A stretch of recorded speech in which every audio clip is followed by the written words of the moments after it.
O PL não vai mexer no Maranhão, apesar dos deputados lá serem corruptos, contumazes, porque não acharemos bolsonaristas lá. A gente vai mexer no Maranhão, é um compromisso que eu fiz com o governo do partido, em escanear o partido e mostrar que é um partido diferente de alguns outros que estão por aí, que nós queremos realmente o partido do povo que possa confiar. Então a declaração de agora, porque é verdadeira, eu não posso conversar com o presidente, é sobre o telhado realmente. É o rally condenado pelo Brasil, levando a palavra de fé, de esperança, de que temos que acreditar, mostrando a nossa potencialidade. E temos 3 estados do Brasil que realmente não tem como a gente continuar falando em PL, esse parlamentar desse estado continuar na vida. E querem passar a mão na cabeça de meia dúzia e prejudicar 90 é outra história. Maranhão não vai ficar como está, eu sei que sou presidente de honra, apenas presidente de honra do partido, não vamos nada aqui, mas não tem clima do nosso pessoal permanecer no partido que passa a mão na cabeça de marginais. Quando eu cheguei em Imperatriz, a questão de 4 semanas, tinha havido feito uma busca e apreensão na casa de 2 deputados do BR, o Maranhãozinho e o pastor Gil. E lá, as notícias lá, é o seguinte: deputados do Bolsonaro apanhados em corrupção. Eu não devo nada para ninguém, não sou o dono da verdade, o pai da ética. Mas esse cara, se vai continuar no partido, a gente não tem como realmente falar que o PL é um partido diferente. Ou expulsa esses dois, mais uma vez, não é a primeira vez não, pega em corrupção, ou então fica difícil a gente falar que o PL é um partido diferente. E outra coisa, deixar bem claro, eu sei que não sou nada do partido, eu agradeço muito o Valdemar, sempre de honra. Mas candidato para 26 é Jair Messias Bolsonaro. Isso é elegível por quê? Porque reuniram embaixadores? Porque subiram o carro de som do pastor Malafaia? O primeiro, abuso de poder político. Que vota para ele, reunindo embaixadores. Outro, que abuso de poder econômico, está no carro de som do pastor Cida Malafaia. É uma perseguição. E isso foi avante. Essa inelegibilidade continuar valendo, eu jogo a toalha, não acredito mais no Brasil, no meu país, eu dou nome agora, dou minha vida por ele. Mas realmente é inacreditável. Se isso continuar valendo, eu só tenho caminho. Cuidar da minha vida, antes que me matem, ou façam algo pior para a minha vida. Você pode ver. Muita gente elegeu, basicamente, sem recursos. E o povo acreditando na nossa proposta. Não pode agora achar que vai mudar. Por exemplo, eu não vou falar o nome, mas não é uma candidatura pelo Brasil aí. Ou a gente é cabeça, ou é vice.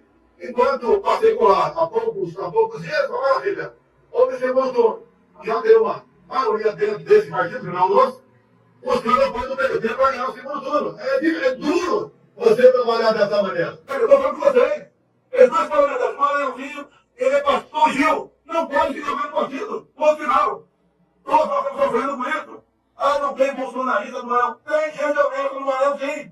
Tem o próprio Grêmio, do PRTB, que perdeu a eleição e ficou ao nosso lado. Tem deputado lá, suplente, que está na suplência agora, que quer realmente assumir o partido. Hoje a gente mostra que viemos, vamos pegar o Ministério com Lula. E quando nós estamos achando aí, com 3 ministérios com Lula, ele disse que o partido dele é de centro-direita. Centro-direita, com 3 ministérios no PT, ou secretaria no governo do Estado, ou secretaria do município, ou seja, um partido de negócio. Oi, que legal que você gosta dos meus vídeos. Mas ainda mais importante do que eles é o meu curso. Lá eu posso falar coisas que o YouTube não me deixa falar e com bem mais profundidade. E eu tenho orgulho de ter feito o maior curso de geopolítica já ministrado no Brasil, com mais de 6.000 alunos. É o fim da América e do mundo como conhecemos. Só que tudo que é bom chega ao fim. Depois de 3 anos e 7 turmas, eu estou abrindo por tempo limitado a turma final desse curso. Então, essa é, portanto, a tua última chance de fazer parte desse grupo e realmente entender o que está se passando no Brasil e no mundo, para poder ser diferente e ajudar a mudar as coisas na direção certa. Tem um link para você aqui na descrição. É por tempo limitado e com vagas limitadas. De novo, é a última turma. Haja agora para não se arrepender. Um abraço. Foi tiro para absolutamente tudo que é lado. E eu acho que eu arriscaria dizer que muita gente estava com um pouco de saudade desse estilo do Bolsonaro, né? A gente tem faltado posicionamento daquele que é o maior líder político do Brasil. Então, diante dos acordos, muitos deles bizarros, feitos pelo partido, em locais importantes do Brasil. Eu falei aqui no Paulo Figueiredo Show, em que nós analisamos as eleições municipais, o primeiro depois das eleições, eu disse o seguinte: o PL só não fez mais candidatos vitoriosos porque não quis. Porque não lançou mais candidatos e ficou preso com umas buchas, como é esse caso agora explícito do tal do Pimentel em Curitiba, onde o estrago só não foi maior porque o povo colocou a Cristina Grêmio no segundo turno. Contra tudo e contra todos, eu volto a dizer. Então, eu acho bom ver o presidente Bolsonaro, parece estar puto. Eu tentei falar com ele, não consegui, depois de ter visto essa entrevista. Espero ter algum contato direto ou indireto para saber o que aconteceu, para que ele finalmente se posicione. É bom ver ele se posicionar e pelo menos dar voz às críticas que estão sendo feitas pela população, pelos eleitores. Os caciques do partido precisam entender isso. Nós, os eleitores, mandamos. É assim que tem que ser na democracia, não são vocês. Eu sei que vocês montaram uma democracia esquisitíssima no Brasil, onde os caciques de partido têm um poder inimaginável. Que nos Estados Unidos não é assim, tem primárias para todas as posições, inclusive para deputado, tem primária para tudo, para prefeito, tem primária para tudo. Para presidente, você está vendo? O escândalo está sendo nesse momento porque não houve tempo da população se manifestar na primária para escolher o candidato do Partido Democrata, que acabou sendo escolhida pelo cacique a Kamala Harris. Isso nos Estados Unidos é uma aberração, ela está sendo muito cobrada por isso, como foi cobrada num town hall recentemente, e até indiretamente agora nessa entrevista que ela deu na Fox. No Brasil isso é regra. Será que nós queríamos, até mesmo Nunes como candidato em São Paulo? Será que o povo queria isso? Por que vocês, caciques, acham que sabem mais do que a população? E tá aí, a resposta foi dada nas urnas.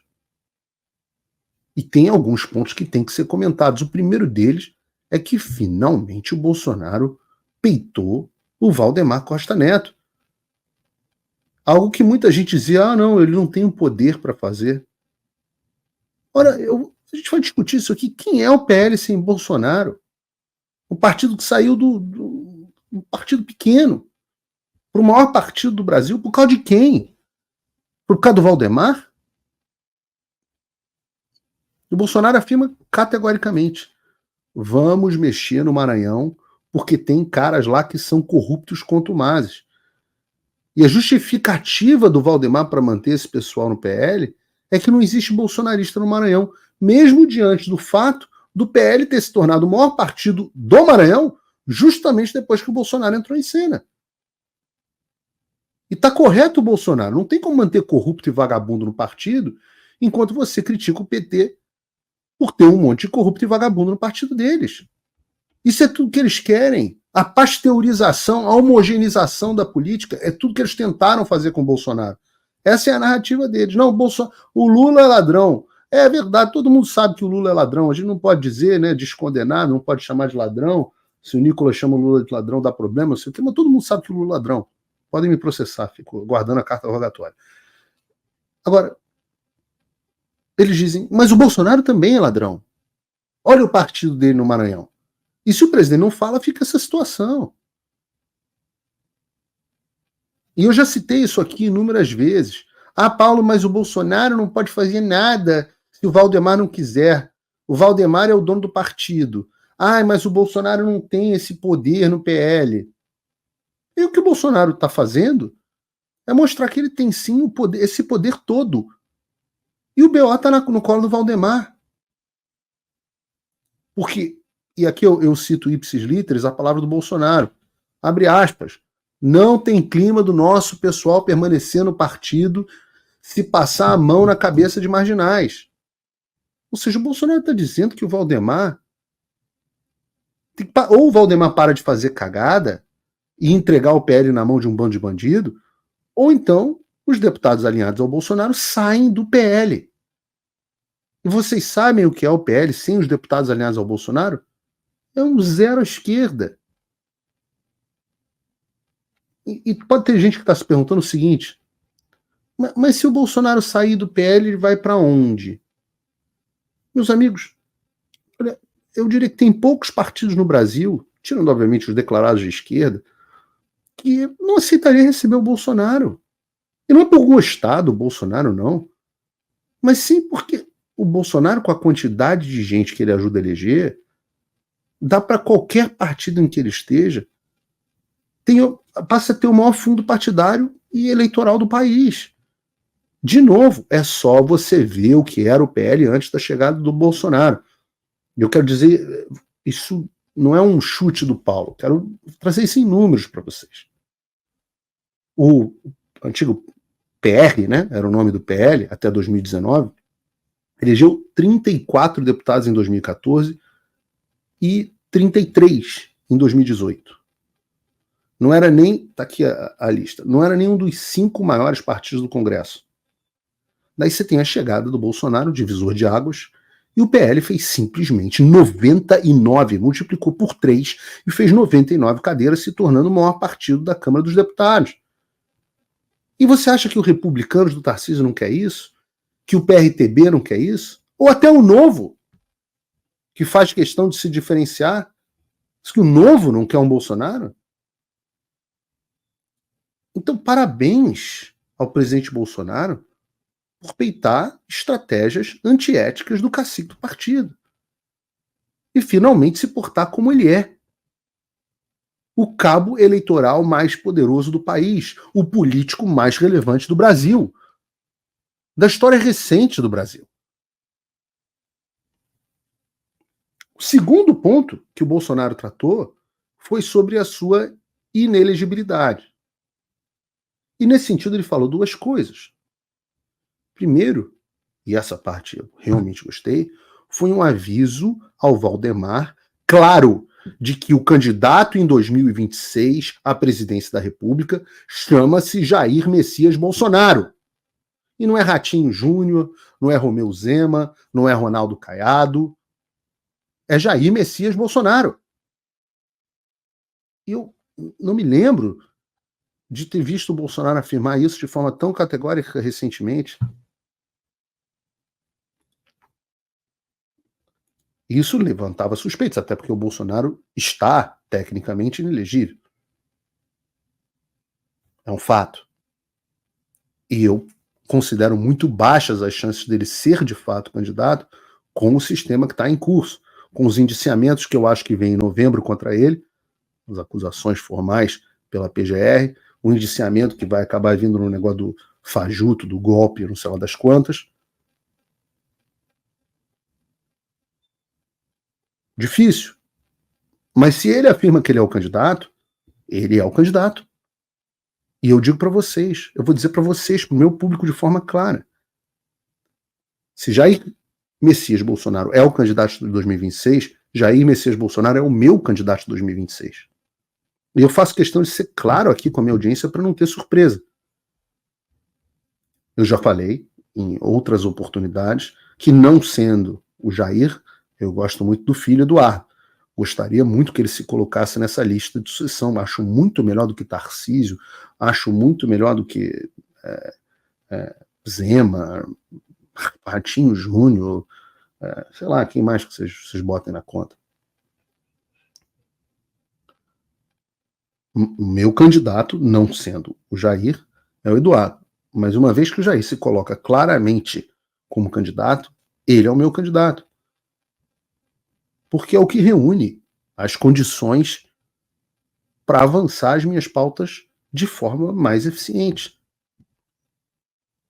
Porque é um homem honesto, porque é um homem correto, porque é um homem simples, porque é um homem do povo. Agora, isso não significa que eu não vá, spoiler para vocês também, fazer críticas, muitas vezes duras, ao que eu achar que está sendo feito da forma equivocada.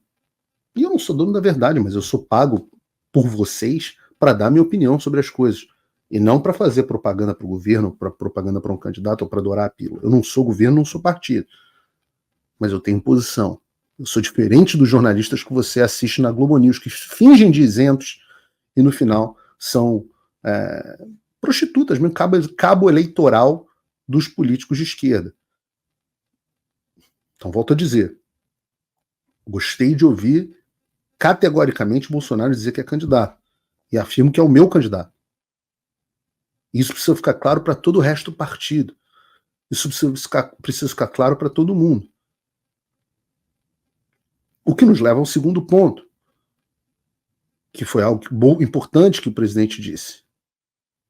E se essa inelegibilidade dele não for revertida, que é absolutamente absurda, esdrúxula, nenhum país subsiste tendo um tricondenado à corrupção na presidência da República, enquanto o outro líder político, que representa a maior parte da população do Brasil, não tem os seus direitos políticos porque fez reunião com o embaixador. Algo que a lei diz que ele pode fazer.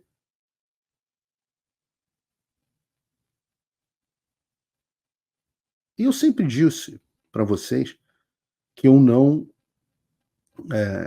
invejo em nada a vida de um presidente. Eu sei disso de dentro de casa, né? Uma história, uma curiosidade para vocês, eu acho que eu já contei isso no ar, mas eu era garoto quando o Fernando Henrique aprovou, em 97, se eu não me engano, eu tinha uns 14 anos, Fernando Henrique aprovou a emenda da reeleição. Eu me lembro que eu estava ali muito discutindo com meu avô, né, em casa, ele ainda era vivo, o que ele achava, já estava velhinho e tal, mas o que ele achava sobre a emenda da reeleição. Fernando Henrique loteou o país inteiro para poder aprovar aquela emenda. E eu me lembro do comentário do meu avô, não foi nem se ele era favorável à reeleição ou contra, ele dizia assim, eu não posso acreditar que alguém queira ser presidente 2 vezes. E é por isso que eu digo, né, eu vivi muito isso dentro de casa. Eu não sei como alguém pode querer ser presidente 2 vezes. Ainda mais um presidente como o Bolsonaro, que passa 24 horas por dia, 7 dias por semana, 365 dias por ano, sendo injuriado, difamado, caluniado pela mídia. E não é só ele, mas a família dele também, de uma forma sem precedente.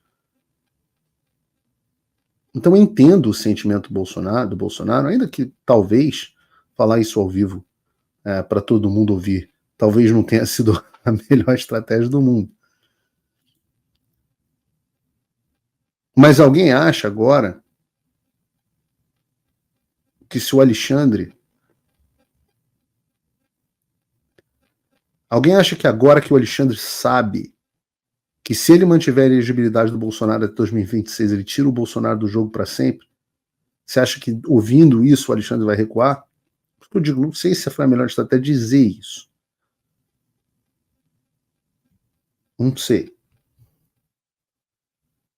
Mas foi sincero, foi honesto. Eu gostei que sobrou para o Kassab.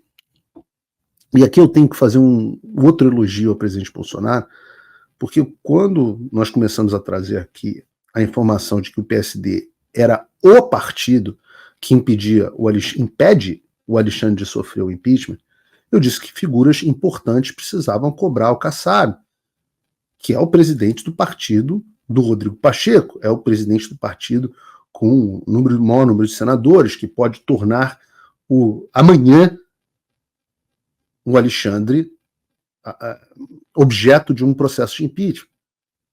O Ratinho Júnior não cobrou nada, o Sargento Faun não cobrou nada, o Tarcísio não cobrou nada, o Ricardo Nunes não cobrou nada do Kassab. E até o presidente Bolsonaro não cobrou nada à época, ao menos publicamente. E agora cobra, e cobrou pesado. Repetindo a frase do Bolsonaro. Ou a gente mostra que viemos, ou vamos pegar ministério com Lula, igual tá o senhor Kassab aí, com 3 ministérios com Lula, e ele diz que o partido dele é de centro-direita, centro-direita com 3 ministérios do PT, com secretaria no governo do Estado, no governo do município, ou seja, um partido de negócios. E aí vocês veem aqui que, ao falar isso, ele não cobrou só o Kassab, mas também ao Tarcísio e ao Nunes em São Paulo. A crítica ao Kassab é mais direta, em razão dele ter 3 ministérios no governo Lula e querer pagar de partido de direita. Mas já o Tarcísio e ao Nunes, a crítica é na medida que o Bolsonaro também cobrou o fato do PSD ter secretarias no governo do Estado e no governo do município. o qual é o estado e o município em que o PST tem secretarias importantes. É São Paulo. Diretamente no caso do governo de São Paulo. Então está correto, mais uma vez, o presidente Bolsonaro. Valdemar é parte do problema, Kassab é parte do problema, Tarcísio é parte do problema, Nunes é parte do problema. Não deixa de ser uma alternativa melhor do que o Boulos, não deixa de ser uma alternativa, na minha opinião, melhor do que um farsante picareta que era o Pablo Marçal. Mas ou nós começamos a publicamente cobrar cada vez mais desses caras uma postura coerente, ou eles vão continuar a sambar na nossa cabeça enquanto fazem acordos que beneficiam a eles. E nos ferram com o Brasil. Liberdade de expressão sufocada como nunca antes. Eu avisei, expulso, censurado, minhas redes apagadas, meu passaporte cancelado, contas congeladas, exilado do Brasil, e não parou por aí. Quando Donald Trump deixou a presidência em 2021, eu disse que o fim da América seria o fim do mundo como conhecíamos. E tudo se cumpriu. Famílias destruídas, escolas e universidades tomadas, a mídia e redes sociais manipuladas. A geopolítica global está em chamas, nos Estados Unidos, no mundo e no Brasil. E você está vendo o caos, mas você sabe realmente o que está acontecendo? Alguns desistiram, outros querem lutar, mas você sabe contra quem ou contra o que você realmente está lutando? É tudo desinformação para criminalizar a opinião direita e justificar medidas autoritárias que ele já vem tomando. Você acha que está lutando uma guerra local, mas e se eu te disser que essa guerra é global? Eu sei o que está acontecendo e decidi que vou lutar até o fim. Mas eu não posso vencer essa guerra sozinho. Eu preciso de você. Eu preciso que você entenda o que realmente está em jogo. Eu já formei um exército de mais de 6.000 alunos, nesse que é o maior curso de política global já ministrado no Brasil. Agora, nós estamos nos capítulos finais dessa luta pela nossa civilização. Essa é a última turma e, portanto, sua última chance de fazer parte desse grupo. O fim da América e do mundo como conhecemos. Essa é a sua última chance de se preparar.